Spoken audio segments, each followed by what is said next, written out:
یا حسین یا حسین، مٹا ہے اور نہ مٹے گا کبھی پیام حسین، مٹا ہے اور نہ مٹے گا کبھی پیام حسین، رہے گا دین محمد، رہے گا نام حسین۔ بسم اللہ الرحمن الرحیم، الحمد للہ رب العالمین،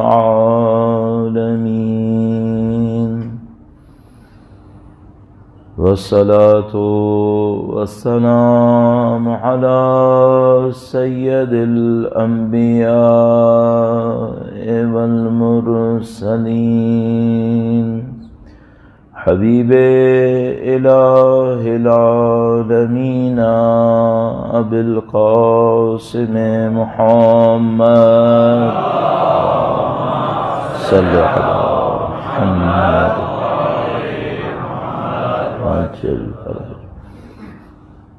وعلى آله الطيبين الطاهرين، سيما بقية الله في الأراضين. قال الله تعالى في كتابه الكريم: بسم اللہ الرحمن الرحیم، ام حسبت ان اصحاب الكهف والرقیم كانوا من آیاتنا عجبا. درود بھیجے گا محمد وآل محمد، صلی علی محمد وآل محمد وعجل فرجهم. پروردگار عالم کا انتہائی احسان ہے، انتہائی لطف و کرم ہے.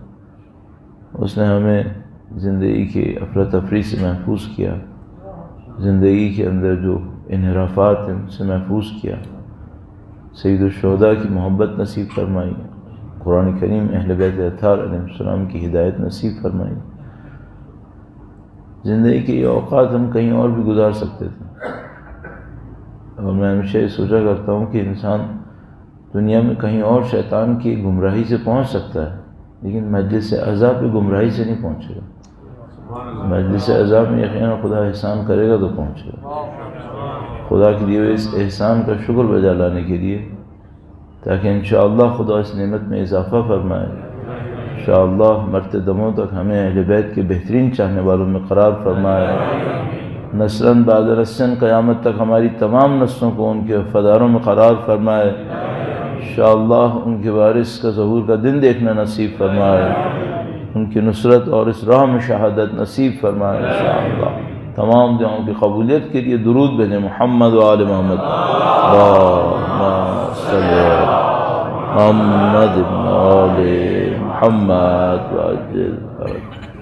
انسان کی زندگی میں پیچیدہ ترین چیزوں میں سے ایک چیز ہے، وہ انسان کا فیصلہ کرنا ہے. فیصلہ کرنا بہت پیچیدہ چیز ہے. یہ دنیا کے اندر جتنی بھی اسٹڈیز ہوتی ہیں مارکیٹنگ وغیرہ کے حوالے سے، اس کا ایک بہت بڑا عنصر یہ ہوتا ہے کہ انسان کے فیصلے کو تبدیل کرتے ہیں. جس انسان کو مثال کے طور پر یہ چیز نہیں خریدنی چاہیے وہ بھی خریدے، تو یہ فیصلے کو متاثر کرنا یہ بہت بڑا فرعونیت کا عمل ہے. ایک اعتبار سے انسانوں کے ارادوں کو اپنے کنٹرول میں لے لینا. فرعون یہی تھا. فرعون نے کہا کہ ما علمت لکم من الہ غیری، میں اپنے سوا تمہارے لیے کوئی خدا نہیں دیکھتا. یعنی خدا بھی ڈھونڈے گا تو کون ڈھونڈے گا؟ فرعون ڈھونڈے گا ہمارے لیے. ہمارے پاس یہ اختیار نہیں ہے کہ ہم خدا کو ڈھونڈیں، فرعون ڈھونڈ کے بتائے گا ہمیں. اسی طریقے سے جب وہ جادوگر ایمان لائے تو ان سے کہنے لگا کہ تم میری مرضی کے بغیر ایمان کیوں لائے؟ یعنی ایک آدمی ایمان لائے خدا کے اوپر، وہ بھی کس سے پوچھ کے لائے گا؟ اس سے پوچھ کے لائے گا، یہ ایمان لانے کی اجازت دے گا۔ تو جہاں کہیں بھی کوئی ایسی طاقت ہو جو انسانوں کے ارادوں کو اپنے کنٹرول میں لینے کی کوشش کرے اور اس کو سلب کرنے کی کوشش کرے، تو وہ در حقیقت فرعونیت کا ایک مصداق بن جاتی ہے۔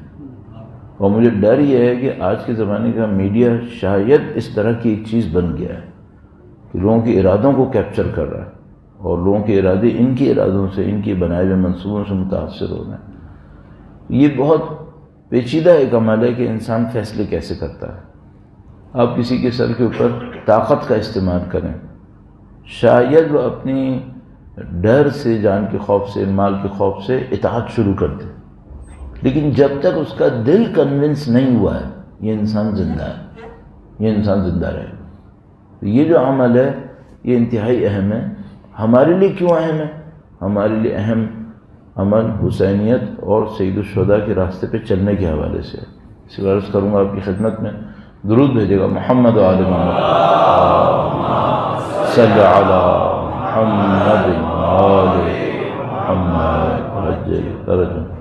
دعا کے بعد، نماز کے بعد جو دعائیں پڑھی جاتی ہیں، اور یہ بھی عرض کرتا چلوں، ایران میں جب ہم لوگ قم میں تھے تو وہاں پر کچھ مؤذن تھے جو بہت مشہور تھے۔ ایک مؤذن تھے جن کی شاید والد بھی مؤذن تھے، تو شاید ان کو مؤذن زیادہ کہا جاتا تھا، یعنی مؤذن کا بیٹا۔ ان کی اذان بہت مشہور تھی، اور اس اذان کے بعد وہ کچھ دعا پڑھتے تھے، مستحبات میں سے اللہم اہدنا من عندک، اے خدا اپنی طرف سے ہماری ہدایت فرما دے۔ ہم خود ہدایت نہیں کر پائیں گے، اپنے بیس پہ چلیں گے، ہم ہدایت پہ نہیں رہیں گے۔ اللہم اہدنا من عندک، تو اپنی طرف سے ہماری ہدایت کر دے۔ ہمارے لیے فیصلے کا معاملہ کیوں سخت ہے؟ اس لیے سخت ہے کہ ہمیں پتہ ہے انسان جب بعض اوقات دوراہے پہ پہنچتا ہے ہمیشہ صحیح فیصلے نہیں کرتا۔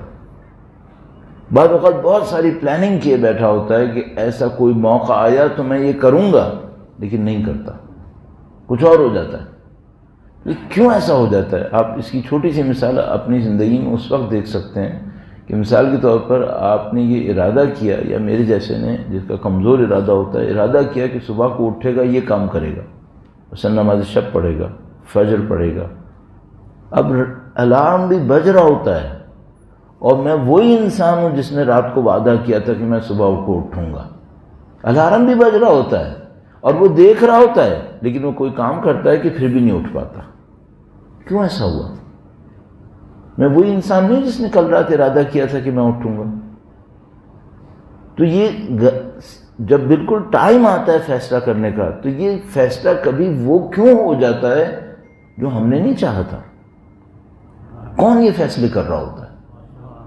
صحیح، کل میں نے آپ کو شاید مثال میں عرض کیا آپ کی خدمت میں کہ وہ اسٹوڈنٹ نے ایک خواب دیکھا، نہیں وہ دوسری جگہ عرض کیا تھا، شاید پہلے یہاں پہ عرض کر چکا ہوں گا، لیکن مثال اس مورد کو بتانے کے لیے اچھی ہے۔ درود بھیجے گا محمد و آل محمد، صلی علی محمد و آل محمد وعجل فرج۔ بعض اوقات آپ فیصلے اپنے کیلکولیشنز کے ذریعے سے کر سکتے ہیں، بعض اوقات فیصلے پتہ نہیں کیسے کرتے تو آپ ہی ہیں، لیکن بعد میں آپ سوچتے ہیں کہ کیسے ہو گیا، یہ میں نے کیوں کیا یہ فیصلہ۔ تو اس کی ایک مثال ہمارے ساتھ پیش ہے، ہمارے ایک اسٹوڈنٹ کے ساتھ۔ اس نے سنایا کہ بھئی وہ قصہ مختصر بالکل کرتے ہوئے کہ اس نے کہا کہ میں نے دیکھا کہ جیسے میں خواب میں ایک روڈ کے کنارے کھڑا ہوں، وہاں پہ ایک بس آ رہی ہے، اور بس کے اوپر ٹاپ پہ لکھا ہے کربلا، جیسے یہ بس کربلا جا رہی ہے۔ تو کہنے لگا کہ وہ بس جب میرے سامنے آ کر رکی تو اس کا دروازہ کھل گیا، اور مجھے جانا تھا اندر۔ تو کہنے لگا جیسے میں اندر جانے لگا تو اندر لاشیں بھری ہوئی تھیں، اور وہاں پہ زخمی تھے، لاشیں تھیں، خون تھا، وہ منظر وحشتناک تھا۔ تو کہنے لگا کہ میں جیسے اندر داخل ہونے لگا میں نے یہ منظر دیکھا تو میں ٹھٹک گیا اپنی جگہ کے اوپر، رک گیا، اور گویا یہ دیکھنے لگا کہ اب کیا کروں، اتنی ڈھیر ساری لاشیں پڑی ہیں اندر، وحشتناک منظر ہے، جانا چاہیے مجھے نہیں جانا چاہیے۔ تو کہنے لگا کہ میں اتنا اس میں تردد کرتا ہوں خواب میں کہ بس کا دروازہ بند ہوتا ہے اور بس چلی جاتی ہے۔ صحیح، اچھا لڑکا بہت اچھا تھا، اور اچھا یہ دور بھی بہت پرانا دور ہے، یہ دور ہے تقریباً 87 کا میرے خیال میں، وہ دور تھا جب ایران عراق کی جنگ چل رہی تھی ابھی، 87-88 کے قریب زمانہ تھا. وہ لڑکا بھی بہت اچھا تھا، یا شاید 80 اور تھوڑا سا پہلے ہوگا، 85-86 کی ٹائم. تو بہت اچھا لڑکا تھا. تو میں اپنے ذہن میں سوچنے لگا، وہ بہت افسوس کرنے لگا کہ مثلا یہ میرے ساتھ اپورچونٹی آئی، مس ہو گئی، یہ ہو گیا، وہ ہو گیا. میرے ذہن میں یہ آیا کہ نہیں، یہ لڑکا خوش نصیب ہے. اس کو خدا نے یہ دکھایا ہے کہ اگر تمہارا معاملہ ایسے ہی چلا تو تم کربلا نہیں پہنچ پاؤ گے، تم اس کو بہتر کرو. ہم میں سے بہت سارے لوگ ایسے ہوں گے جو اس لڑکے سے کہیں پیچھے ہوں گے، لیکن ان کو یہ بھی پتہ نہیں چلا کہ وہ پیچھے ہیں اور یہ فیصلے کریں گے. تو اگر صرف چاہنے کے اوپر فیصلے ہوتے تو یہ جو کوفیوں نے ساتھ نہیں دیا سید الشہداء کا، تو کیا وہ واقعاً چاہتے تھے کہ ساتھ نہ دیں؟ بعد میں پھر روئے کیوں تھے؟ بعد میں ان میں توابین کیوں بنے تھے؟ چاہتے تھے لیکن اس موقع کے اوپر جرأت نہیں کر پائے. اچھا، پہلے بھی چاہتے تھے، بعد میں بھی چاہتے تھے، اس ٹائم پہ نہیں کر پائے. تو یہ جو اس ٹائم پہ فیصلہ کیا، یہ کس نے کیا تھا؟ تو یہاں ہم ایک اور پوائنٹ پہ پہنچتے ہیں. ہمارے اندر جو فیصلے ہوتے ہیں یہ کرتا کون ہے؟ یہ ہوتے کیسے ہیں؟ یہاں بہت ساری چیزیں جو اکٹھی چل رہی ہوتی ہیں.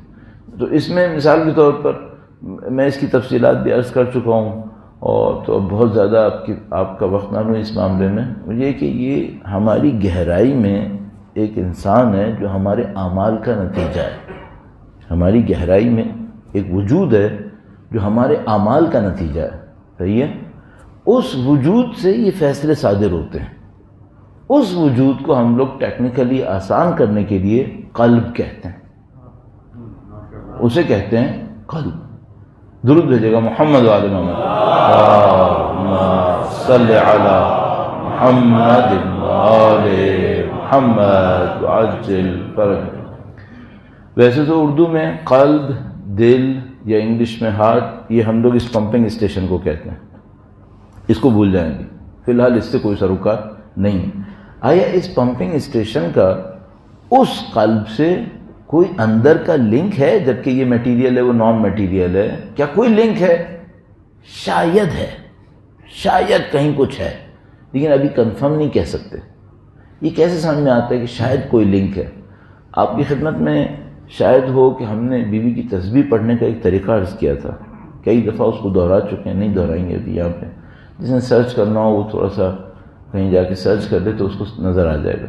اچھا، اس طریقے میں ہمارا اصرار یہ تھا کہ جو آپ الفاظ ادا کر رہے ہیں اس کو ایسے ادا کریں جیسے آپ کا یہ پمپنگ اسٹیشن اس کو بول رہا ہے. اللہ اکبر، اللہ اکبر، جیسے آپ دل سے بول رہے ہیں اللہ اکبر، اللہ اکبر. تو ہم نے جتنے بھی دوستوں کو یہ کہا، پھر انہوں نے کئی لوگوں نے سنا. پھر زندگی میں جہاں کہیں میں پہنچتا ہوں کہیں نہ کہیں کوئی نہ کوئی مل جاتا ہے، میں نے تجربہ کیا، یہ ہوا وہ ہوا. تو مجھے اندازہ ہوا کہ اس دل کا بھی اس قلب سے کوئی نہ کوئی کنیکشن کسی بھی ٹائپ کا ہے. یہ کیا کنیکشن ہے یہ تو اللہ جانتا ہے، یہ میرے پاس اتنا علم نہیں ہے کہ مجھے پتہ چلے. لیکن بہرحال ابھی اس قلب کے اوپر بات ہو رہی تھی، تو یہ موقع اچھا ہے قلب کی تعبیر کو سمجھنے کے لیے. تھوڑا سا میں آپ کا وقت لوں گا، لیکن یہ بہت امپورٹنٹ پوائنٹ ہوگا انشاءاللہ. درود بھیجے گا محمد وعلی محمد. اللہم صلی علی محمد وعلی محمد وعجل فرجهم. قلب کی تعبیر قرآن میں بھی استعمال ہوئی ہے. قلب کی تعبیر روایات میں بھی بہت استعمال ہوئی ہے، کثرت سے استعمال ہوئی ہے. مشہور و معروف روایت ہے جس کو علماء اخلاق بہت زیادہ ریکمینڈ کرتے ہیں، بلکہ ایک بہت بڑے عارف نے کہا کہ یہ روایت اپنے پاس رکھو. شاگردوں سے کہتے تھے یہ روایت اپنے پاس رکھو اور ہر ہفتے کم از کم ایک دفعہ یہ روایت ضرور پڑھو. روایت اپنے پاس رکھو، ہر ہفتے کم از کم ایک دفعہ یہ روایت ضرور پڑھو. روایت کا نام ہے عنوان. عنوان شخص ہیں اور وہ بصرے کے رہنے والے ہیں، اس لیے ان کو بصری کہا جاتا ہے.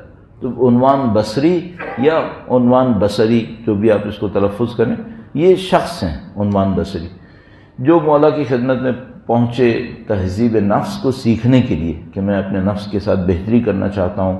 بہت اچھی روایت، بہت اچھی اس کی داستان بھی ہے، بیک گراؤنڈ بھی ہے.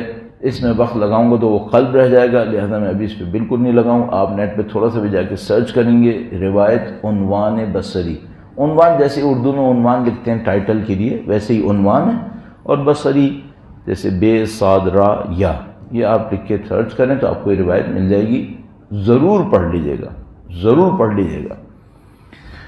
تو اس میں اس روایت کے ایک حصے میں امام نے قلب کی اس طرح کو استعمال فرمایا، اور امام نے فرمایا کہ علم، کیونکہ عنوان بصری نے کہا تھا کہ میں علم کے لیے آیا ہوں آپ کے پاس، تو امام نے فرمایا کہ لیس العلم بالتعلیم والتعلم، اے شخص علم سیکھنے سکھانے کی بات نہیں ہے، یعنی تم یہ سمجھ رہے ہو کہ تم میرے پاس آؤ گے روزانہ میں تمہیں 4 روایتیں سکھا دوں گا وہ تمہارا علم ہو جائے گا، تو فرمایا کہ نہیں، اگر علم کی حقیقت کی بات کرتے ہو تو علم کی حقیقت سیکھنے سکھانے پہ نہیں ہے، بل ہوا نور، علم ایک نور ہے جو خدا جس کے قلب پہ چاہتا ہے نازل فرماتا ہے۔ مولا کی ذات پہ درود بھیجیں، محمد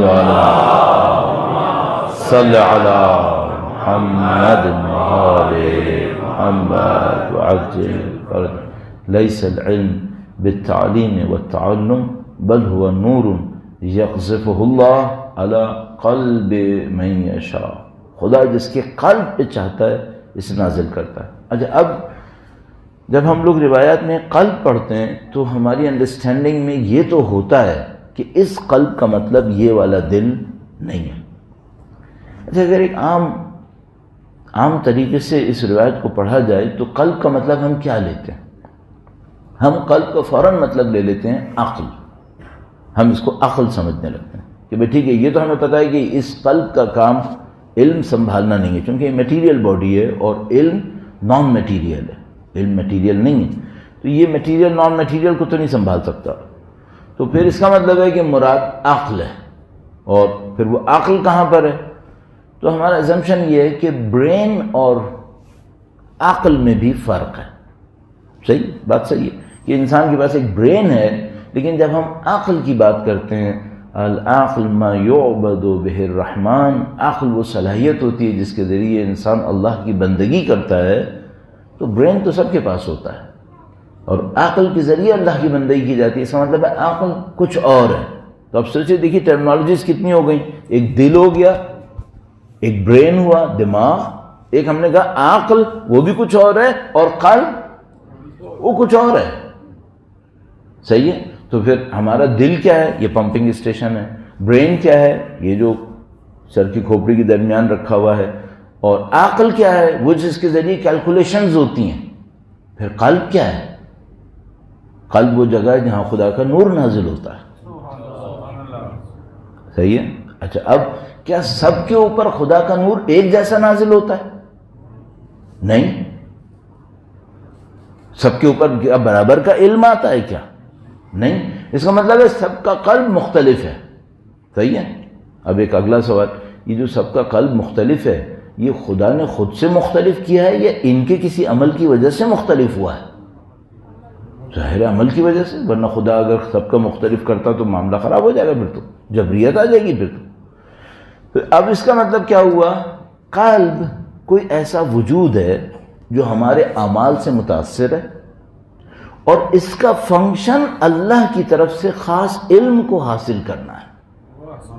ٹھیک ہے، قلب ایک ایسا وجود ہے جو ہمارا حصہ ہے، اور یہ حصہ ہمارے اعمال سے متاثر ہے، اور اس کا فنکشن کیا ہے؟ اس کا فنکشن یہ ہے کہ یہ اللہ کے علم کو حاصل کرے۔ اگر ہمارے اعمال اچھے ہوئے تو وہ ہمارا قلب اچھا ہوگا۔ اچھا ہونے کا مطلب کیا ہے؟ فنکشن اچھا کرے گا اور اللہ کا علم اچھے طریقے سے ہم پہ نازل ہوگا۔ اب اس کی ایک مثال دیتے ہیں، دنیاوی مثال۔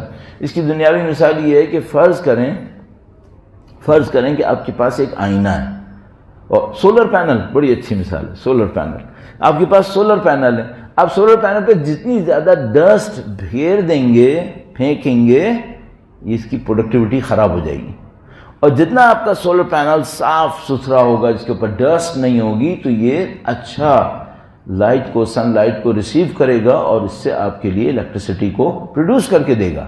ٹھیک ہے، آپ کا قلب بھی ایسا ہی ہے۔ کہ اگر آپ کا قلب اعمال کے نتیجے میں صاف ستھرا ہے، اس پر خدا کا علم زیادہ آئے گا، اور اگر خدا نہ کرے قلب کے اوپر گناہ کی وجہ سے اثر آیا ہوا ہے تو پھر اس میں علم نازل نہیں ہوگا۔ اب ایک اور روایت قلب کے حوالے سے فرمائے کہ جب بھی کوئی شخص گناہ کرتا ہے تو قلب کے اوپر ایک سیاہ نقطہ لگ جاتا ہے، اگر توبہ کر لے تو یہ سیاہ نقطہ ختم ہو جاتا ہے، اگر توبہ نہ کرے تو سیاہ نقطہ باقی رہتا ہے، اگلا گناہ کرے گا تو اس سیاہ نقطے میں ایک سیاہی کا اور اضافہ ہو جائے گا۔ اچھا، اگر سولر پینل کے اوپر کوئی چھری سے کھرونچ دے، اب ڈسٹ پڑے یا نہ پڑے یہ حصہ کام نہیں کرے گا۔ بعض گناہ اتنے برے ہیں، بعض گناہ اتنے برے ہیں کہ وہ اس کو ایسے کر دیتے ہیں جیسے قلب کو کھرچ دیا ہے، اب یہ حصہ کچھ بھی کر لو یہ واپس آنے والا نہیں ہے، سوائے یہ کہ خدا کوئی خاص توبہ نصیب کر دے تو یہ ریپیئر ہو جائے، ورنہ یہ ریپیئر نہیں ہوتا۔ البتہ خدا ایسا کر سکتا ہے کہ کسی کی توبہ کو قبول کرے۔ تو میں ایک گاڑی والے کے پاس گیا، اس نے کہا کہ مولانا تھوڑا آپ گاڑی کے معاملے میں کیئر لیس ہیں۔ تو میں نے کہا میں کیئر لیس اس لیے ہوں کہ تم اچھے میکینک ہو، تو میں خراب بھی کروں گا تم سنبھال لو گے۔ کہنے کہ ویسے مولانا ایک بات ہے، ہم خدا نہیں ہیں، ہم گاڑی کو 0 میٹر نہیں کرتے، خدا ہے جو استغفار پہ 0 میٹر کرتا ہے۔ بڑی اچھی مثال دی۔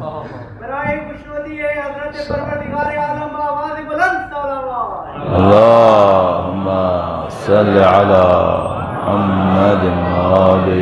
محمد وآل محمد۔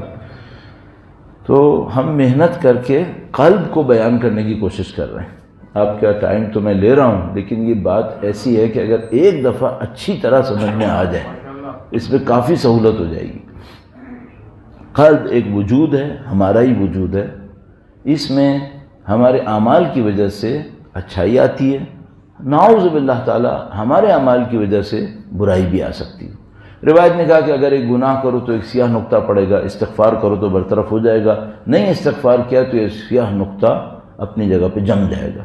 دوسرا گناہ نعوذ باللہ، تیسرا، چوتھا، پانچواں، انہوں نے کہا کہ بعض اوقات قلب سیاہ نقطوں سے اتنا بھر جاتا ہے کہ پھر اس قلب میں کوئی علم نازل نہیں ہوتا۔ اس کا مطلب کیا ہے؟ خدا کی طرف سے جو خاص ہدایت ملنی تھی، اللہم اہدنا من عندک، اس قلب کے اوپر اس دعا کا اثر نہیں ہونے والا۔ کیوں؟ خدا تو ہدایت دینا چاہتا ہے، اس نے خود ہی اپنے ریسیور کو خراب کر لیا ہے۔ خدا کا سورج تو چمک رہا ہے، پینل تم نے خراب کیا، خدا نے تو نہیں خراب کیا۔ تو اس نے اپنے دل کو اتنا کیا۔ اس کے بعد روایت نے یہ بھی فرمایا کہ بعض لوگوں کے دل صرف سیاہ نہیں ہوتے، سخت بھی ہو جاتے ہیں، اور بعض کے دل پتھر بن جاتے ہیں۔ پھر ایک آیہ کریمہ نے کہا کہ نہیں، پتھر نہیں، پتھر سے بھی زیادہ سخت ہوتے ہیں، کیونکہ پتھر پہ تو پھر پانی پڑ پڑ کے کبھی سوراخ بن جاتا ہے، ان کے دلوں پہ خدا کا کوئی اثر نہیں ہوتا۔ تو یہ گناہوں کا اثر ہے، گناہوں کا اثر ہے۔ تو اس وجہ سے گناہ بڑی خطرناک چیز بن گئی کہ گناہ کا اثر صرف یہ نہیں ہے کہ قیامت کے دن اس کا عذاب اٹھانا ہے، گناہ کا اثر یہ ہے کہ اس دنیا میں بھی ہدایت کے دروازے بند ہونے ہیں۔ اب قلب وہ ہے جس کے اوپر کالا نقطہ، سیاہ نقطہ پڑ جاتا ہے۔ یہ جو قلب ہے، اگر اس کے اوپر یہ سیاہ نقطے نہ ہوں یا کم ہوں اور اس کی تازگی اور اس کی لائٹ ابھی باقی ہو، تو یہ کیا کرتا ہے؟ یہ دو کام کر رہا ہوتا ہے۔ ایک، کچھ علم حاصل کرتا ہے، وہ علم ہدایت کی صورت میں ہوتی ہے۔ ایک وہ علم ہوتا ہے جو لگژری ہوتی ہے، ہدایت نہیں ہوتی۔ مثال عرض کر دیتا ہوں، مثلا آپ کو یہ پتہ چل گیا کہ اس مسجد کے اندر پر اسکوائر فٹ کتنا لوہا لگا ہے، کتنا سریا لگا ہے، کتنا سیمنٹ لگا ہے، کتنا کلر خرچ ہوا ہے، بلڈنگ بننے کے اوپر کتنا پیسہ لگا ہے۔ اس سے کیا مسجد کے فنکشن میں بہتری آ گئی آپ کے لیے؟ اس سے کیا ہے؟ یہ علم نہیں ہے کیا؟ علم تو ہے، لیکن اس کا ہدایت سے کوئی تعلق نہیں۔ بعض علم ایسے ہوتے ہیں جن کا ہدایت سے کوئی تعلق نہیں ہوتا۔ یہ جو قلب ہے یہ اس علم کو ریسیو نہیں کرتا جس کا ہدایت سے کوئی تعلق نہیں ہوتا۔ اس قلب کی نیچر ایسی ہے کہ یہ وہی علم لیتا ہے جس کا تعلق 100% ہدایت سے ہوتا ہے، 100% ہدایت سے. تو خدا نہ کرے نعوذ باللہ تعالیٰ اگر کسی کا یہ قلب ڈیمیج ہو جائے، اس کا مطلب کیا ہے؟ اس کو خدا کی خاص ہدایت ملنا بند ہو جاتی ہے. ہدایت ملنا بند ہو جاتی ہے. ایک اور چیپٹر بھی ہے جو اس کے ساتھ ہی اس کے لیے مشکل پڑ جاتا ہے. وہ کیا؟ بعض لوگوں کو کسی کام کی توفیق ملتی ہے. توفیق ملتی ہے کیا مطلب؟ کسی کے لیے فلاں کام کرنا سخت ہوتا ہے، خدا کسی کے لیے آسانی کر دیتا ہے، اس کے لیے آسان ہو جاتا ہے. یہ بھی دعاؤں میں ہے، اللہم یسر لی ما اخاف تعسیرا، خدا جس کام کی سختی سے میں ڈر رہا ہوں تو اس کو میرے لیے آسان کر دے. یسر لی امری واحلل عقدۃ من لسان، اے خدا تو میرے کام کو میرے لیے آسان کر دے. اس کو ہم کہتے ہیں توفیق. التوفیق من اللہ، آپ نے دیکھا ہوگا کہیں لکھا ہوا. تو یہ قلب دو کام کرتا ہے، اللہ کی ہدایت لیتا ہے، خدا کی طرف سے خاص توفیقات بھی اسی قلب کے اوپر نازل ہو رہی ہیں. کون سی توفیقات؟ جن کا تعلق عمل سے ہوتا ہے. چونکہ یہ قلب عمل کے معاملے میں بہت زیادہ امپورٹنس رکھتا ہے، اس کا تعلق صرف عمل سے ہے، اس کا تعلق محض علم سے نہیں ہے. اس خاطر اس قلب کو عقل عملی بھی کہتے ہیں. یہ ایک ٹرمنالوجی ہے جو ہمارا کوئی طالب علم دوست ہوتا تو بہت خوش ہوتا کہ سمجھ میں آ گیا کہ عقل عملی کہتے کس ہیں. اس خاطر اس کو عقل عملی بھی کہتے ہیں. بس عقل عملی وہی قلب ہے. تو اب یہ قلب کیا ہوا؟ انسان کے اندر ایک وجود ہے، اس وجود کا انحصار ہمارے اعمال کے اوپر ہے. اس وجود کے ذریعے سے اللہ کی ہدایت ریسیو کی جاتی ہے، اس کے ذریعے سے خدا کی توفیقات ریسیو کی جاتی ہیں، وہ علم حاصل کیا جاتا ہے، نورانیت حاصل کی جاتی ہے، وہ توفیقات حاصل کی جاتی ہیں جن کا براہ راست تعلق عمل سے ہوتا ہے. صحیح؟ اب اگر کبھی میں یہ احساس کروں کہ میرے عمل میں کوتاہی آ رہی ہے، صحیح ہے، اس کا مطلب کیا ہوگا؟ اس کا مطلب ہے میرے قلب کے اوپر کل کوئی ضربہ لگ گیا ہے. میں اس کو اس طرح سے ایک اور ذرا سا فریز چینج کرتا ہوں. درود بھیجے گا محمد و آل محمد. پانی لیں، پانی پی بار دیگر درود بھیجیں محمد و آل محمد. اللہم صلی علی محمد و آل محمد وعجل فرجہ. ہم نے عرض کیا کہ انسان کبھی اپنی زندگی میں احساس کرتا ہے کہ میرے عمل میں کوتاہی ہو رہی ہے. اچھا میں اپنے اوپر رکھ کے عرض کر دیتا ہوں آپ سے. بھائی میں طالب علم ہوں، میں نے طالب علمی کے دوران کچھ کتابیں پڑھی ہیں، کچھ مختلف جگہوں سے علم حاصل کیا. خدا نہ کرے نعوذ باللہ تعالی اگر آج میں کوئی گناہ کروں، کیا میرا جو علم میں نے حاصل کیا ہے وہ ختم ہو جاتا ہے؟ چلیے ایک اور طریقے سے، کیا گناہگار عالم نہیں ہوتے؟ ہوتے ہیں. کیا عالم گناہ نہیں کرتے؟ کرتے ہیں. عالم گناہگار ہوتے ہیں، گناہگار علم رکھتے ہیں. تو یہ علم اور گناہ یہ تو مل جاتے ہیں، اس کا مطلب ہے ہاں مل جاتے ہیں. تو کون سی چیز ہے جو نہیں ملتی؟ قلب کی صفائی گناہ کے ساتھ نہیں ملتی. تو اگر کوئی شخص گناہ کرتا ہے تو علم ہاتھ سے نہیں جاتا، قلب ہاتھ سے جاتا ہے. علم تو دماغ میں رہ جاتا ہے، وہ تو برین کی ایک ایکٹیویٹی ہے. وہ جو سادہ سودہ علم ہے، رٹا رٹایا علم ہے، یہ جو آپ بعض اوقات دیکھتے ہیں نا کہ آدمی تو گناہگار ہے لیکن تقریر بڑی زبردست کرتا ہے، تو وہ تقریر اپنے اس دماغی علم سے کر رہا ہوتا ہے. اور قلب کی کیا پوزیشن ہے؟ قلب خدا جانتا ہے پھر کیا ہے. تو آپ جب بھی اپنے اندر تھوڑی کم عملی احساس کریں، فوراً اپنے قلب کو چیک کریں. قلب کو کیسے چیک کروں بھائی؟ جا کے دیکھیے کوئی عمل تو ایسا نہیں ہوا جس کی وجہ سے مصیبت آئی ہے. صحیح. تو اب تک کیا طے ہوا؟ وہ یہ ہوا کہ بھائی انسان کے اندر ایک قلب ہے، اس قلب کا تعلق اعمال سے ہے. اعمال اچھے ہوتے ہیں، قلب صاف ستھرا ہوتا ہے، انلائٹڈ ہوتا ہے، اس کے اوپر اللہ کی نورانیت برس رہی ہوتی ہے، وہ خدا کا علم ہوتا ہے، خدا کی ہدایت ہوتی ہے، خدا کی توفیق ہوتی ہے. سب کا تعلق عمل سے ہوتا ہے. جس کا قلب اچھا ہوگا اس کا عمل اسی حساب سے قطعاً اچھا ہوگا. جس کا عمل اچھا ہوگا اس کا قلب اچھا ہوگا. آخری بات اس سلسلے میں، فیصلے کرٹیکل ڈیسیشنز کہاں سے آتے ہیں؟ سادہ سودے فیصلے عقل سے آتے ہیں، کرٹیکل ڈیسیشنز جن کا تعلق ہدایت اور گمراہی سے ہوتا ہے وہ قلب سے آتے ہیں۔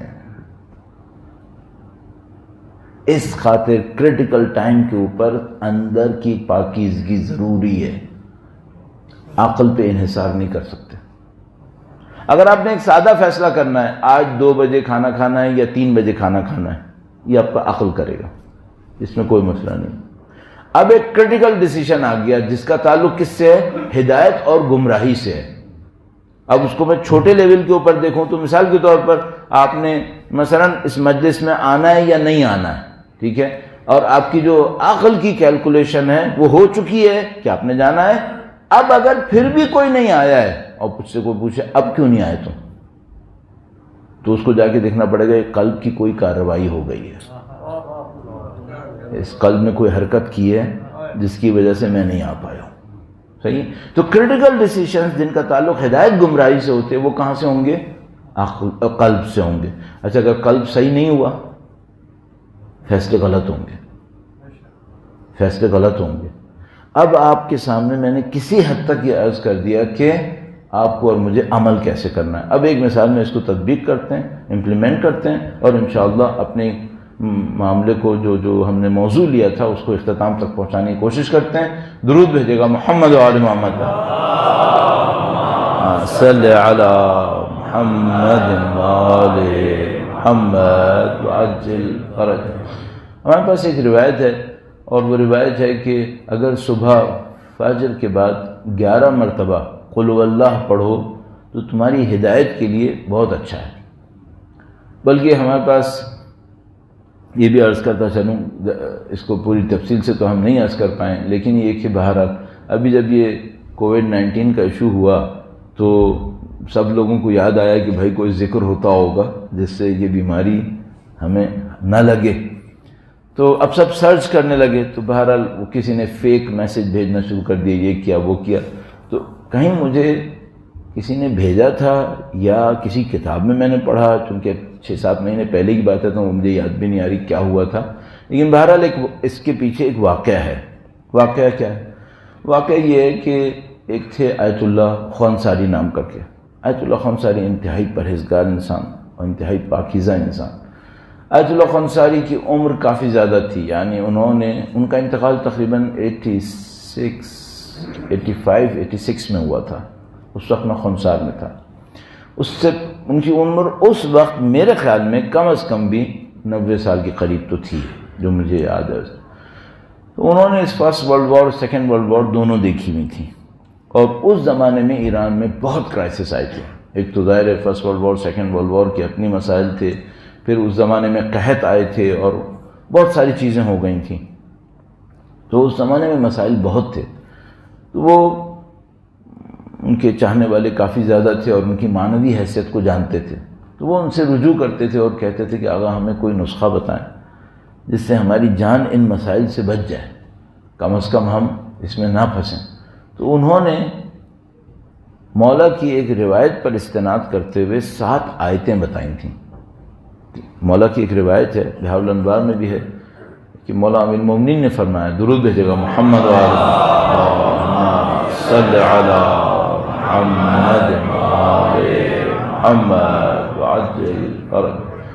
مولا نے فرمایا کہ اگر کوئی یہ 7 آیتیں صبح فجر کے بعد پڑھے اور اس کے بعد ایک چھوٹا سا جملہ ہے یہ کرے تو کافی ایک کلیم ہے وہاں پر، ایک دعویٰ ہے۔ میں ڈرتا ہوں کبھی روایت میں کسی نے لفظ کو میں صحیح ترجمہ نہ کر رہا ہوں، بہرحال بہت ایسا ہے کہ آپ قطعاً محفوظ رہیں گے، قطعاً محفوظ رہیں گے، اور آفات و بلا آپ کو ہاتھ نہیں لگا پائیں گی، قطعاً آپ محفوظ رہیں گے۔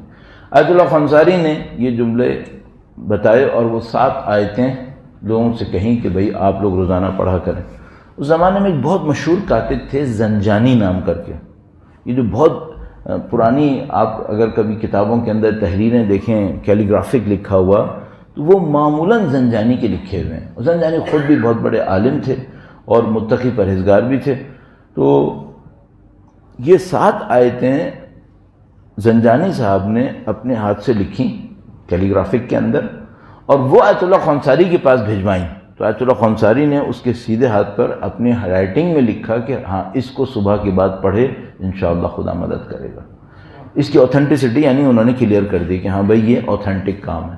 یہ 7 آیتیں ابھی مجھے ساتوں کی ساتوں یاد بھی نہیں ہیں اور نہ میں آپ کو بولوں گا تو آپ کو یاد رہیں گی. ایسے کوشش کروں گا کسی کو بتا دوں گا اور وہ اس کا ایک چھوٹا سا ایک وہ بھی بنی ہوئی ہے, پکچر بھی بنی ہوئی ہے, تو وہ آپ روزانہ صبح فجر کے بعد وضو کی حالت میں ان 7 آیتوں کو پڑھ لیں.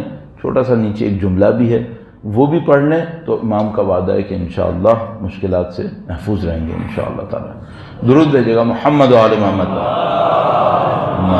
صلی علی محمد و آل محمد وعجل فرج. اچھا اب اس کو کوئی سمجھنے کی کوشش کرے کہ بھائی اس کا میکینزم کیا ہوگا. ہمیں تو نہیں پتا میکینزم کیا ہوگا. وہ کوئی 7 آیتیں پڑھے تو وہ اس دن مسائل سے محفوظ رہے گا. کیسے؟ ایک وجہ شاید یہ ہو کہ ان 7 آیتوں کی وجہ سے آپ کے قلب کے اوپر کوئی ایسا کونا نورانیت کا کھل جاتا ہو جس کے نتیجے میں خدا کی ہدایت آ سکے, آپ کے پاس آ سکے, اور وہ جو خدا کی ہدایت اترے وہ آپ کو غلط فیصلوں سے محفوظ کر لے. یہ ہو سکتا ہے. ٹھیک ہے, اس اعتبار سے ان دعاؤں کا بہت اثر بنے گا, زیارتوں کا اثر بنے گا, یہ سب چیزیں اثر کریں گی.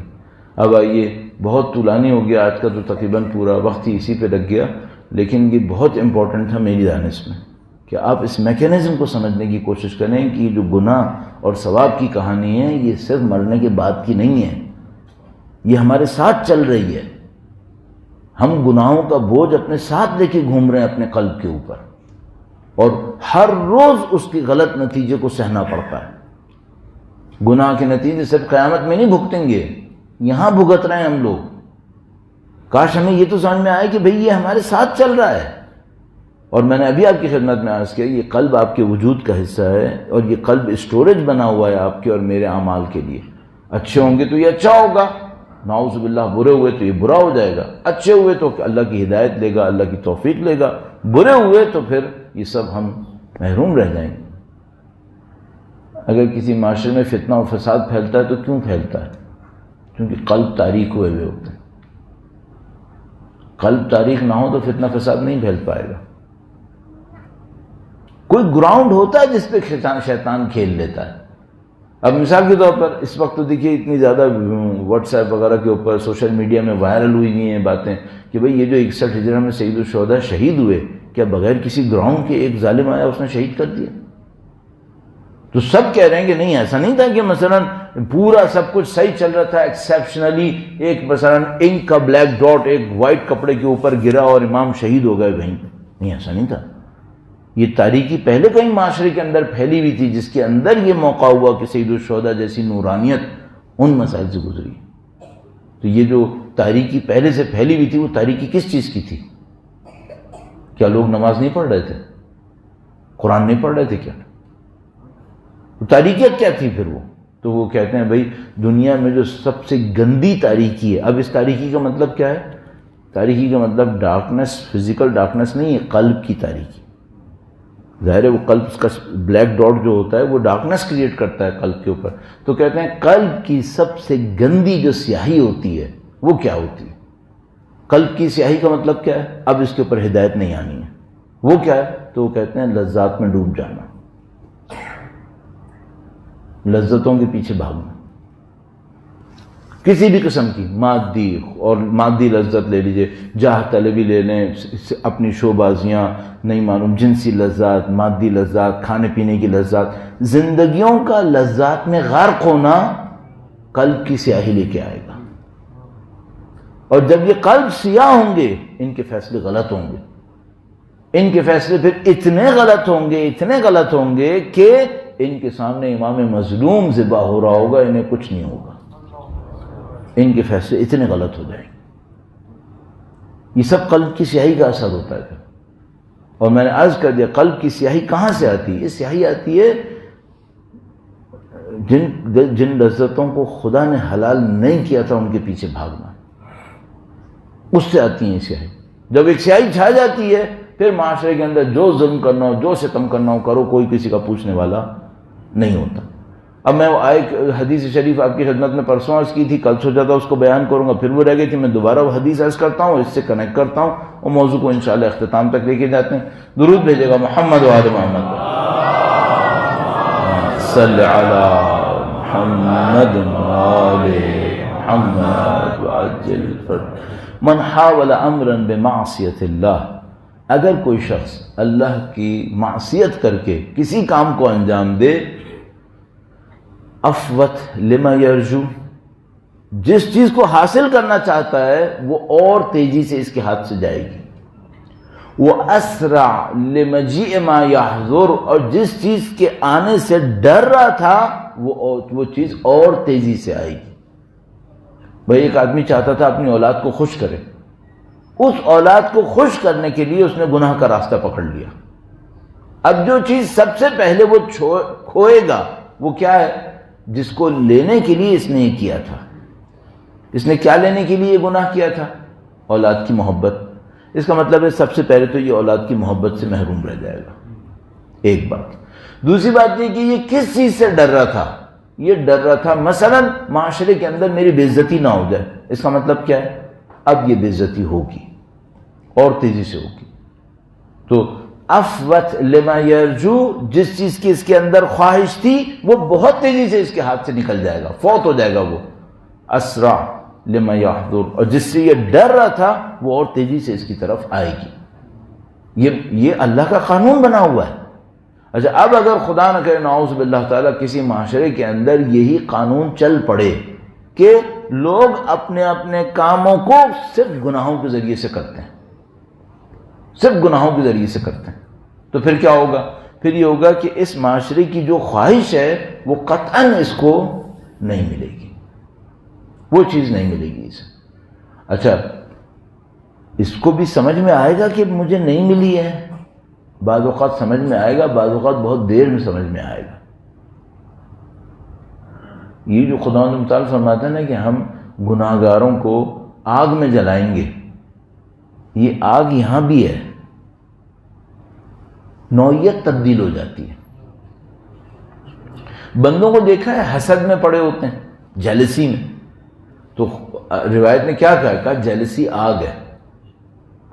جو انسان جیلسی میں ہوتا ہے اس کی زندگی آپ دیکھیں گے سب کچھ ہوگا، اس پہ کڑ رہا ہوگا کہ اس کے پاس کیوں ہے یہ۔ تو یہ آگ لگی ہوئی ہے نہیں لگی ہوئی؟ اس کے اندر آگ لگی ہوئی ہے، بہت ساری چیزوں کی آگیں یہیں پہ لگی ہوئی ہیں، اور وہ ان آگوں کے اندر انسان پڑے ہوئے ہیں، فی امد ممددہ، وہ انہی ستونوں کے اندر بیٹھے ہوئے ہیں، اس سے نکل نہیں پا رہے کہیں۔ بہت سارے لوگ کس آگ میں بیٹھے ہوئے ہیں؟ بہت سارے لوگ مادی چیزوں کی رقابت کی آگ میں بیٹھے ہوئے ہیں۔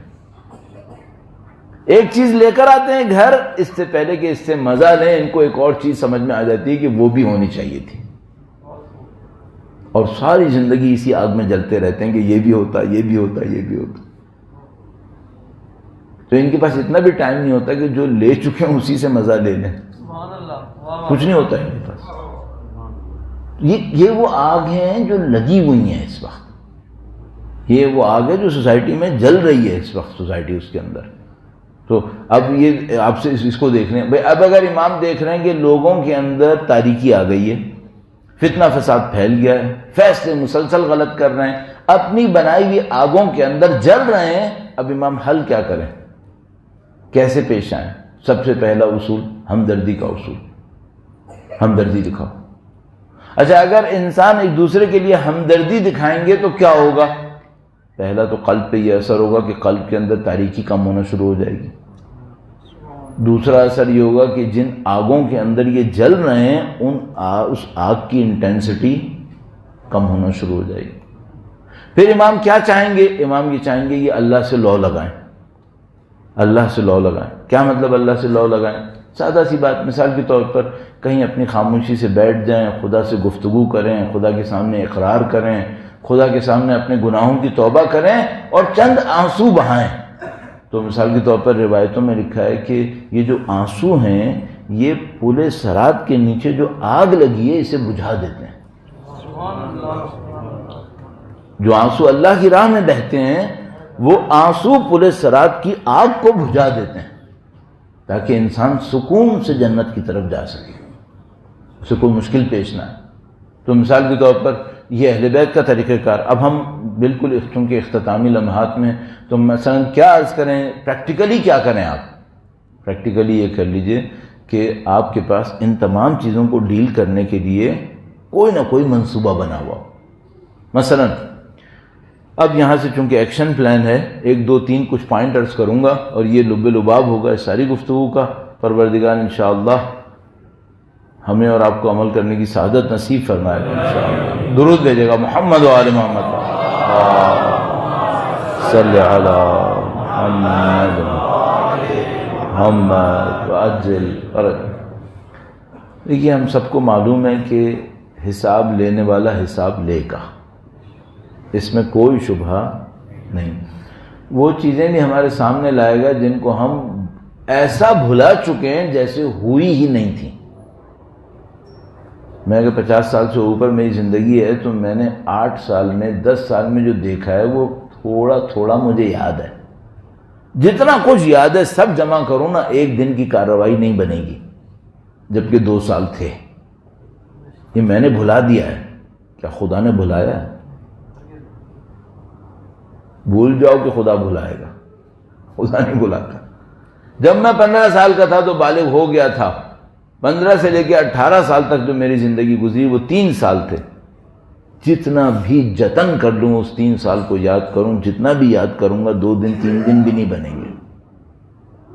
تو میں 3 سال کو بھول گیا، اس سے مجھے زیادہ سے زیادہ جو یاد ہیں وہ 2-3 دن یاد ہیں۔ تو کیا خدا بھول گیا ہے کیا؟ نہیں، خدا نہیں بھولا۔ تو اب پہلا ٹاسک جو میرے اور آپ کے سامنے آتا ہے وہ یہ کہ بھائی ہماری پچھلی زندگیوں میں کچھ غلطیاں ہوئی ہوئی ہیں، ان کو نپٹانا کیسے ہے؟ اور اگر کوئی یہ سمجھ رہا ہے کہ یہ انڈر کارپٹ ڈالنے سے ختم ہو گئی ہیں تو بھول جاؤ یہ بھی۔ من یعمل مثقال ذرۃ خیرا یرہ من یعمل مثقال ذرۃ شرا۔ کہیں ایسا ہے کہ 100 سال کے بعد اگر انسان عمر کر لے تو اس نے جو 17 سال کی عمر میں گناہ کیے ہوتے ہیں وہ خود بخود آبسلیٹ ہو جاتے ہیں، ختم ہو جاتے ہیں۔ فرمایا اگر 1000 سال بھی عمر کرو نا تو عذاب سے بچ نہیں پاؤ گے۔ 1000 سال بھی عمر کرو تو اگر کسی نے 1000 سال عمر کی تو 18 سال کی عمر میں اگر کوئی گناہ کیا تو وہ خود بخود 1000 سال گزرنے کی وجہ سے ختم ہو جائے گا۔ کہیں اور تو ختم نہیں ہوگا، ابھی اس کے قلب پہ بھی اس کا اثر باقی ہے، کہیں اور نہیں، اس کے قلب کے اوپر ابھی اس کا اثر باقی ہے۔ کون سے گناہ کا؟ جو 18 سال کی عمر میں کیا تھا۔ کیوں باقی ہے؟ ابھی اس نے توبہ نہیں کی اس کے اوپر، ابھی اس نے توبہ نہیں کی۔ سب سے بڑا کام اس وقت، پہلا کام وہ کیا ہے؟ پچھلے گناہوں کی استغفار۔ کیوں؟ یہ قلب کے اندر چپکے ہوئے ہوں گے اور یہ نہ خدا کی ہدایت آنے دیں گے نہ اللہ کی توفیق برسنے دیں گے، یہ اپنی مصیبت لے کے بیٹھے رہیں گے۔ انہوں نے یہ گویا یہ وہ پارٹ ہے آپ کے سولر پینل کا جس کے اوپر کسی بھی وقت کلر کرتے ہوئے کسی نے ڈاٹس گرا دیے تھے، اب آپ نے اوپر سے ڈسٹ تو پھیر دی ہے لیکن وہ ڈاٹ کلیئر نہیں کیے آپ نے، سولر پینل افیکٹو نہیں ہے وہاں پر، آپ کو استغفار کرنی ہے۔ اب آپ کیا منصوبہ بنائیں گے؟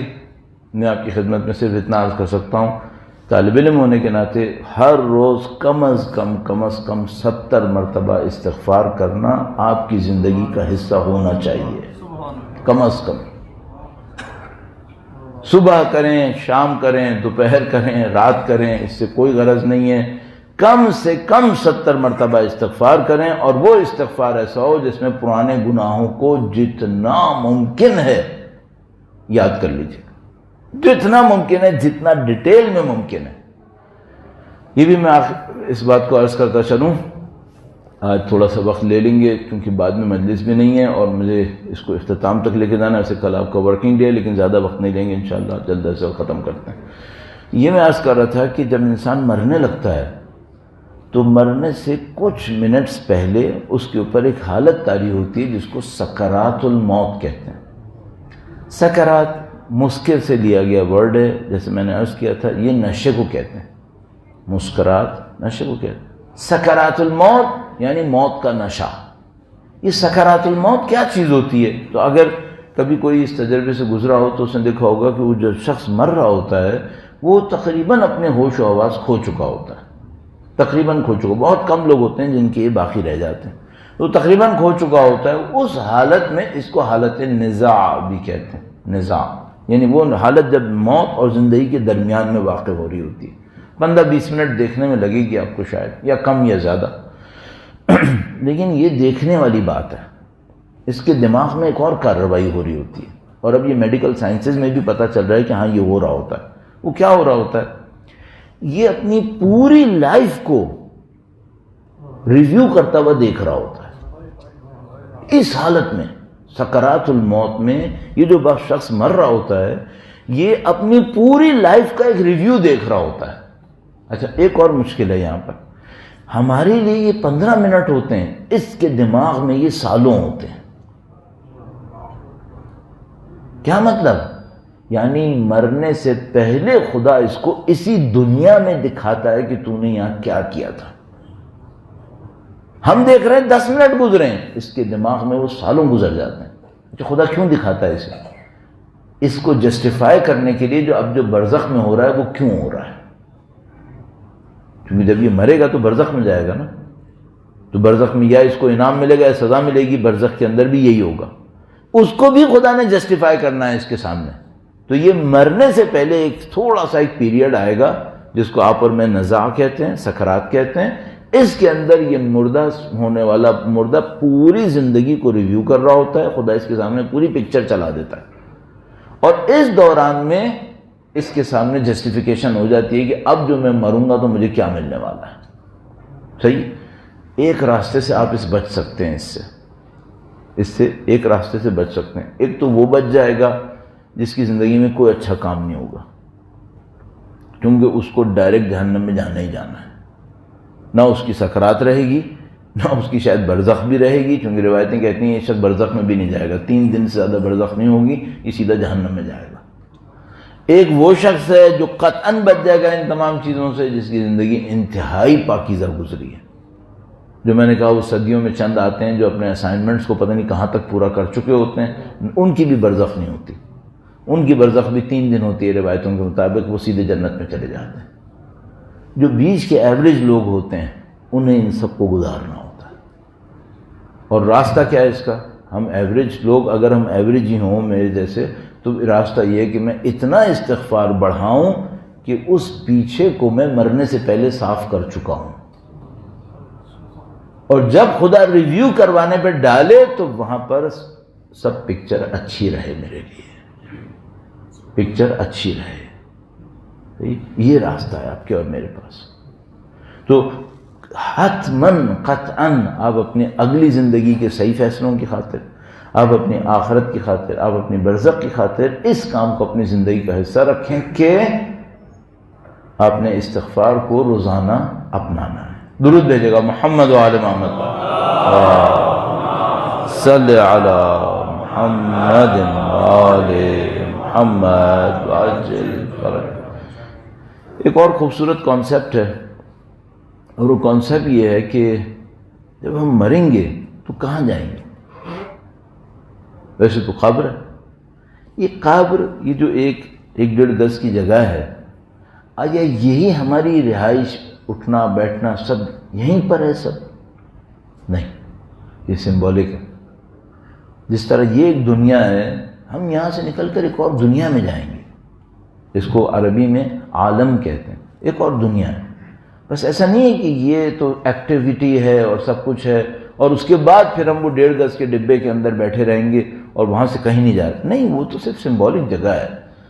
ہم یہاں سے نکل کر ایک اور عالم میں جائیں گے. جیسے یہ دنیا ہے ایسی دنیا میں جائیں گے، اور وہ دنیا کوئی ایسی دنیا ہے کہ اس کے کمپیریزن میں خدا کہتا ہے یہ تو دنیا ہے ہی نہیں، وہ کچھ اور ہی ہے. ان دار الآخرۃ لہی الحیوان، اصل زندگی وہ ہے. اس کو تو کہتے ہیں تو زندگی ہے ہی نہیں اصل. یہ تو اتنی چھوٹی سی کوئی جگہ ہے. معذرت کے ساتھ جیسے بالکل یہ کہ ماں کے پیٹ میں ایک بچہ ہو اور اس کے بعد دنیا میں آئے، تو دنیا کے مقابلے میں ماں کا پیٹ کیسا ہے؟ کچھ بھی نہیں ہے. تو خدا کہتا ہے یہ تو ایسا ہی ہے، بس اصل زندگی وہاں پر ہے. تو ہم اور آپ بہت وسیع جگہ پہ جانے والے ہیں، صحیح ہے، اور ہمیں اور آپ کو بار بار کہا جاتا ہے کہ بھئی وہاں جانے کی تیاری کرو. تو میرے ذہن میں ایک بات آتی ہے، بچکانہ سی بات ہے ویسے، اب میں کیا 50 سال کے اوپر جا کے بچکانہ بات سوچوں گا، لیکن بہرحال میرے ذہن میں ہمیشہ یہ آتا تھا کہ بھائی یہاں پر بھی انسان وہ اچھا زندگی گزارتا ہے جس کے رابطے ہوں، جس کی دوستیاں ہوں، غم گسار لوگ ہوں، چاہنے والے لوگ ہوں، اس کی زندگی اچھی گزرتی ہے. تو میں نے کہا بھائی جب میں نے جانا ادھر ہی ہے تو ادھر میرا حلقہ احباب ہونا چاہیے، ایک ذرا جان پہچان لوگوں کے درمیان ہونی چاہیے. اچھا یہ تو میں کافی سالوں سے سوچ رہا تھا. جب میرے بیٹے کا انتقال ہوا تو میرے دل میں وہاں جانے کی خواہش اور بڑھ گئی کہ میں نے کہا بھائی اب میں اس سے دنیا میں تو نہیں مل سکتا، اب تو اس سے ملنے کا ایک ہی راستہ ہے کہ میں اس کو یہاں سے گزاروں اور کسی طرح وہاں پہنچوں. تو مجھے ایک اور بات بھی سمجھ میں آئی کہ خدا موت سے پہلے اتنے لوگوں کو وہاں بھجواتا اسی لیے ہے کہ ہمارا دل وہاں جانے پہ راضی ہو جائے. تو شاید یہ بھی ایک کام ہے خدا کا. چلو ٹھیک ہے، یہ بھی ہو گیا الحمدللہ. تو مجھے ایک بات سمجھ میں آئی کہ بھائی آپ وہاں جانے سے پہلے اپنی، معذرت کے ساتھ جملہ اچھا نہیں لگے گا شاید، اپنی پارٹی مضبوط کر لیں. پارٹی مضبوط کیسے کریں؟ جو وہاں پہ بڑے لوگ ہیں ان سے آپ کا رابطہ بننا چاہیے. جو اس دنیا کے بڑے ہیں ان سے آپ کا رابطہ ہونا چاہیے، ان سے آپ کا ایک کنیکشن، ایک لین دین ہونا چاہیے تاکہ کل آپ وہاں جائیں تو آپ کو تنہائی کا احساس نہ ہو. اچھا اس دنیا کے جو بڑے ہیں وہ نبی اور اولاد نبی ہیں، اور تو وہاں پہ کوئی ہے نہیں. اللہم صلی علی محمد وآل محمد وعجل فرجہ. وہ تو جتنے بھی ترم خان اس دنیا کے ہیں وہ ادھر ہی کے ہیں. وہ جو پڑھا اچھا وہ فرید صاحب امجد صابری نے بھی پڑھا تھا اس کو، تو مر ذرا لحد میں جا پھر پتہ چلے گا کہ حسین کیا ہے. ہاں ہم سب کو معلوم ہے کہ یہ ترم خان جو یہاں پہ بنے ہوئے ہیں یہ یہاں کے ہیں، اور اس دنیا کو ذرا سا گزار لو، پھر جو کچھ وہاں پر ہے وہ صرف اہل بیت ہیں، اہل بیت ہیں اور ان کے چاہنے والے. تو عزیزو یہ جو دو کام ہو گئے، ایک تو پیچھے سے گناہوں کو صاف کرو، دوسرا اپنی پارٹی مضبوط کرو. یہ ڈیلی کی بیسس پہ ہونا چاہیے. اب آپ اور میں مجلسوں میں آتے ہیں الحمدللہ رب العالمین، ڈیلی کی بیس پہ وہ کام کیا ہے؟ ڈیلی کی بیس پہ کوئی کام ہونا چاہیے. تو یہاں پہ ہمیں سمجھ میں آتا ہے، اہل بیت ہم سے کہتے ہیں، علماء عرفاء کہتے ہیں بھئی ہر روز امام حسین کی کوئی ایک زیارت ضرور کر لو، کیونکہ وہاں تو سب کچھ امام حسین ہے، وہاں تو جو کچھ ہے امام حسین ہے، حکم انہی کا ہی ہے اور کوئی مسئلہ نہیں ہے اس کے اندر، اس کے سوا کچھ نہیں. تو آپ اور میں ڈیلی کے بیسس پر سید الشہداء کی کوئی ایک زیارت، اب آپ کو زیارت عاشورہ لے لو، زیارت اربعین لے لو، زیارت وارثہ لے لو، کوئی اور زیارت آپ کو زیارت جامع کبیرہ لے لو، زیارت امین اللہ، حسب توفیق جو بھی نصیب ہوتی، لیکن کوئی ایک زیارت لے لو. یہ آپ نے ڈیلی کی بیسس پہ کرنی ہے، اور اس میں آپ کا ہدف اور مقصد صرف اتنا ہے کہ آپ نے کہنا ہے مولا اس دنیا میں بھی آپ کے غلام ہیں، اس دنیا میں بھی آپ کے محتاج ہیں، ہمیں آپ سے تعلق جوڑنا ہے اپنا. یہ ایک بات ہوگی. ایک اور بات کیا آپ سمجھ میں آئی؟ میں نے کہا بھائی میں آج دیندار فرض کریں تھوڑا بہت دین میرے پاس ہے، تھوڑا بہت میں نے طالب علمی میں وقت گزارا ہے، تو میں مدیون ہوں کچھ مرحومین کا، انہوں نے کچھ کیا ہے میرے لیے تو میں یہاں آیا ہوں، ٹھیک ہے نا. تو یہ احسان فراموشی ہے کہ جن سے میں نے زندگی میں کچھ لیا ہو میں انہیں اس دنیا میں کچھ نہ دوں، یہ احسان فراموشی ہے. خدا احسان فراموشی پسند نہیں کرتا. تو آپ کا اس دنیا کے زندوں سے اور اس دنیا کے مردوں سے دعا کا، فاتحہ کا کوئی تعلق ہونا چاہیے. یہ تیسری بات ہے. بس ایک آپ کا استغفار تاکہ پیچھے کے گناہوں کو صاف کر دیں، ایک آپ کا تعلق منبع نورانیت سے، اہل بیت اطہار علیہ السلام سے اور ان کی سمبولک شخصیت سید الشہداء. تیسری بات کیا ہوئی؟ بھائی اس دنیا میں بہت سارے لوگ ہیں جو میرے کبھی کام آئے ہیں. مثلا میں اپنی زندگی میں سوچتا ہوں بھائی جب میں بچہ تھا تو مثلا میرے ماموں نے، میری خالہ نے، میرے چچا نے، میرے نانا نے، دادا نے کبھی میرے ساتھ نیکیاں کی ہیں، میرے والدین نے میرے ساتھ نیکیاں کی ہیں، میرے بھائی رہے، میرے دوست رہے، اساتذہ رہے، پتہ نہیں کتنے لوگ ہیں جنہوں نے میرے ساتھ نیکیاں کی ہیں. کتنی شخصیتیں ہیں جن سے میں براہ راست رابطے میں نہیں تھا لیکن میں نے ان سے کسب فیض کیا ہے، ان سے سیکھا ہے۔ یہ جو میں ابھی آپ کے سامنے نام لے رہا ہوں، مثلا آیت اللہ قاضی طباطبائی کا شاید کبھی نام لیا، علامہ طباطبائی کا نام لیا، یہ سب لوگوں سے ہم نے سیکھا ہے کچھ نہ کچھ۔ انہیں ہم کچھ دینے نہیں، دیں انہیں کچھ، ان سب کے ہم مقروض ہوئے میں۔ تو آپ کی اور میری زندگی میں ایک حصہ، تیسرا جو میں پوائنٹ آؤٹ کرنا چاہ رہا ہوں وہ یہ ہونا چاہیے جس میں ہم اپنے جو دنیا سے رخصت ہو گئے انہیں کچھ دیں، اور ایک حصے میں جو دنیا میں ہم سے وابستہ ہیں انہیں کچھ دیں۔ حتیٰ وہ جن کو بظاہر آپ یہ سمجھ رہے ہیں کہ آپ ان سے وابستہ نہیں ہیں، وہ آپ سے وابستہ ہے، تب بھی آپ در حقیقت ان سے وابستہ ہیں، تب بھی آپ ان سے وابستہ ہیں۔ تو مثال کے طور پر میں اپنے بچوں سے وابستہ ہوں یا نہیں ہوں؟ بھائی یہ میری بہت بڑی روحانی اور نفسانی ضرورت ہے جو میرے بچوں کے ذریعے سے پوری ہو رہی ہے، اور اگر کسی کی عقل میں یہ بات نہیں آ رہی تو صرف 2 منٹ کے لیے سوچتے اگر اولاد دشمن ہو جائے تو کیا ہوتا ہے۔ تو وہ وابستہ نہیں ہے، ہم بھی وابستہ ہیں، شاید ہم زیادہ وابستہ ہیں، اور جتنی عمر گزرتی چلی جائے گی نا، جسمانی وابستگی نہ بھی ہو، نفسانی وابستگی بڑھتی چلی جائے گی۔ اس کو آپ ابھی میرے ہاتھ سے لے لیں جو جوان ہیں کہ آپ اتنے طاقتور نہیں ہیں، آپ سمجھ رہے ہیں کہ آپ طاقتور ہیں، آپ بہت حقیر ہیں اور آپ بہت وابستہ ہیں، اس کو سمجھ لیں ابھی سے۔ ہم انسانوں کے بہرحال محتاج ہیں، اگر یہ نہیں ہوتا نا تو خدا ہمیں انسانوں کے درمیان خلق نہیں کرتا، ہمیں جنگلوں پہاڑوں میں رکھتا خدا، یہ ہے ہم۔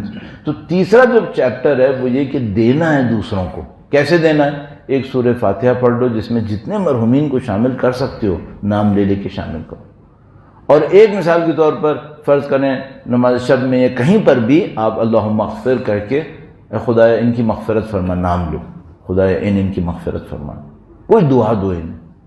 تو دینے کا حصہ آپ کا زندہ رہنا چاہیے، مرحومین کو دینے کا، زندوں کو دینے کا۔ تو یہ وہ ہے جس میں کسی کا کچھ نہیں جا رہا، نہ پیسے کا معاملہ ہے نہ کسی کا معاملہ ہے، صرف توجہ کا معاملہ ہے۔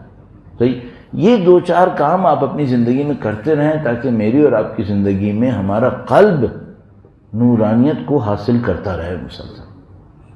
قلب نورانیت حاصل کرتا رہے گا تو کیا ہوگا؟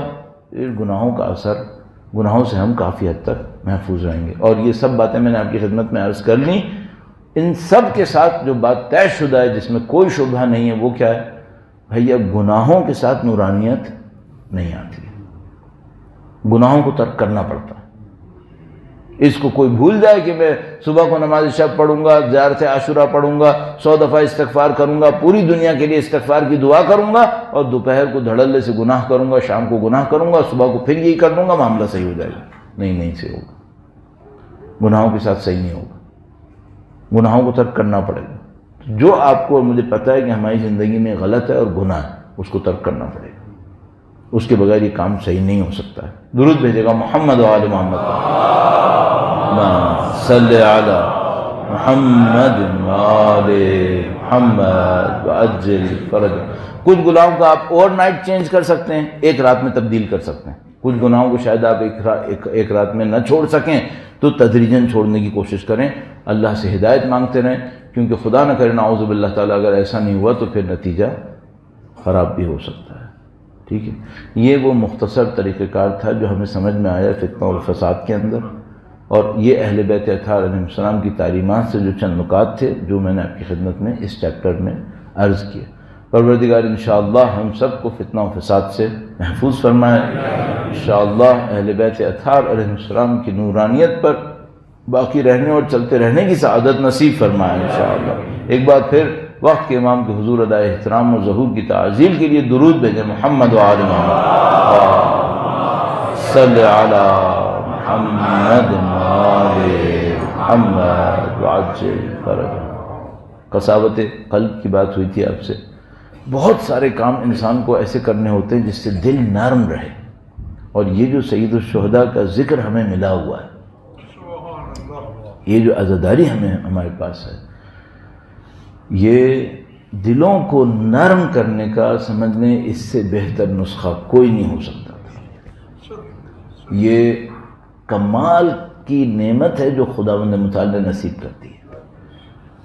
اگر میں نے آپ کی خدمت میں عرض کیا نا کہ جو آنسو انسان اللہ کی راہ میں بہاتا ہے اس سے پل صراط کی آگ بجھ جاتی ہے.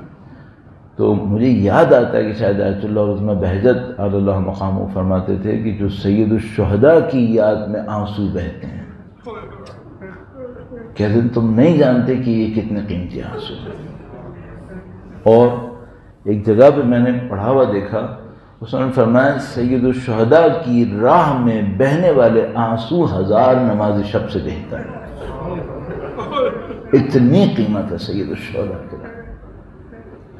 اگر کوئی واقعاً اپنے دل کے اندر سید الشہداء کی محبت کے سائے میں اس غم کو احساس کر لے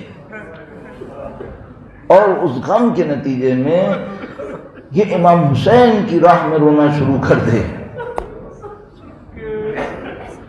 نہیں معلوم کتنی کائنات کی آسانیاں اسے نصیب ہوتی ہیں. اور جب انسان یہ تذکرہ کرتا ہے کہ کوئی روئے، تو کربلا میں اتنی جگہیں ہیں انسان کو خون کے آنسو رلانے کے لیے کہ انسان برداشت کیسے کرے. شب عاشور سے لے کر اہل بیت اطہار علیہ السلام کی مدینے واپسی تک جگہ جگہ ایسی چیزیں پیش آتی رہیں جس کو انسان کبھی یاد کرے تو انسان کا دل پھٹنے لگتا ہے کہ خدایا یہ کیسے ہو گیا.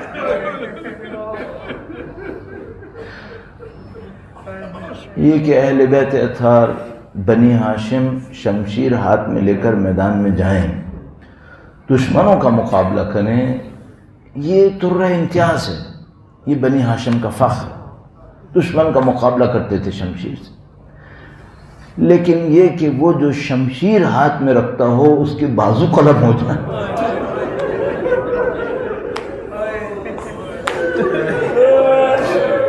یہ تو بہت سخت ہے.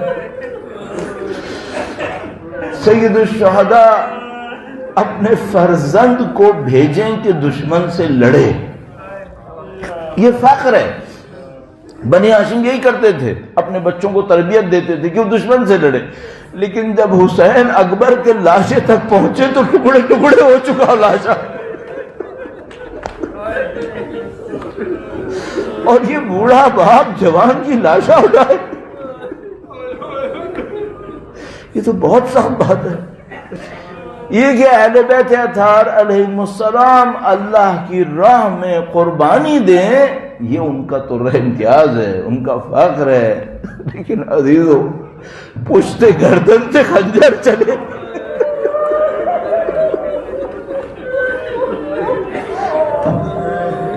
پشت گردن سے خنجر چلے اور فاطمہ کے بیٹے کا لاشا پامال ہو، یہ کہاں کا ستم ہے. اور جب یہ لاشا پامال ہو تو بی بی زینب اس منظر کو دیکھ رہی ہے.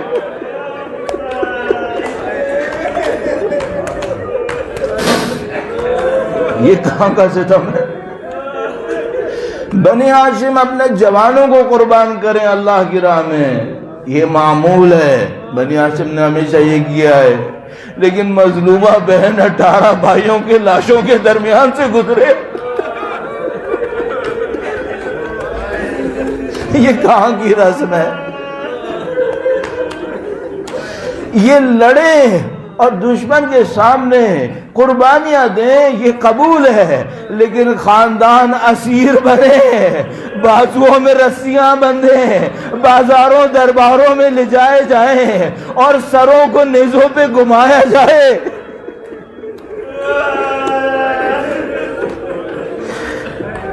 یہ کہ دشمن کوئی جیت گیا یہ ممکن ہے، لیکن اس لعین کے دربار میں بی بی زینب کبریٰ کھڑی ہو، امام حسین کی بیٹی وہیں پر ہو، اور وہ لعین بیٹی کو کہے اپنے باپ کو پکار، اور وہ مخدومہ معصومہ تشت میں رکھ کے بابا کے سر کو پکارے.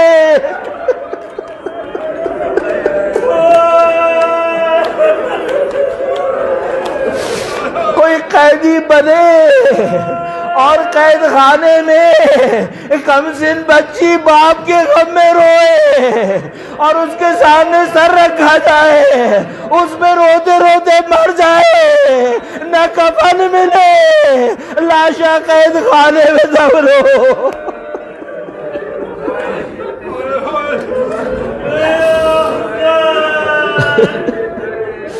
الا لعنت اللہ علی القوم الظالمین وسيعلم الذين ظلموا أي منقلب ينقلبون۔ پروردگار بحق امام حسین، بحق سید الشہداء کی یتیمہ بچی کے اے پاک پروردگار، سید و سردار مولا اور آقا منتقم آل حسین کے ظہور میں تعجیل فرما۔ اے خدایا امام برحق کے ظہور مبارک میں تعجیل فرما، ان کے نام کے صدقے میں تمام ظالموں کو نیست و نابود فرما۔ اے پاک پروردگار مولا وقت کے امام کے صدقے میں ہمارے بیماروں کو شفا نصیب فرما، ہمارے مرحومین کی مغفرت فرما، ہم سب کو شفاعت اہل بیت نصیب فرما۔ اے پاک پروردگار دنیا میں جو کوئی جہاں کہیں بھی سید الشہداء کے غم میں بیٹھا ہے، خدایا اس کی جان مال عزت و آبرو کی حفاظت فرما۔ تمام دشمنان اہل بیت قابل اصلاح نہ ہو تو باسر جہنم فرما۔ اے پاک پروردگار تجھے واسطہ نبی اولاد نبی کا ہمیں امام کی نصرت کی سعادت نصیب فرما، اس راہ میں شہادت نصیب فرما۔ قیامت تک ہماری تمام نسلوں کو اہل بیت کے علم تقوی پرہیزگاری اور ان کی راہ میں شہادت نصیب فرما۔ ربنا تقبل منا انك انت السميع العليم وتب علينا انك انت التواب الرحيم بجاه نبيك وعترته الطاهرين۔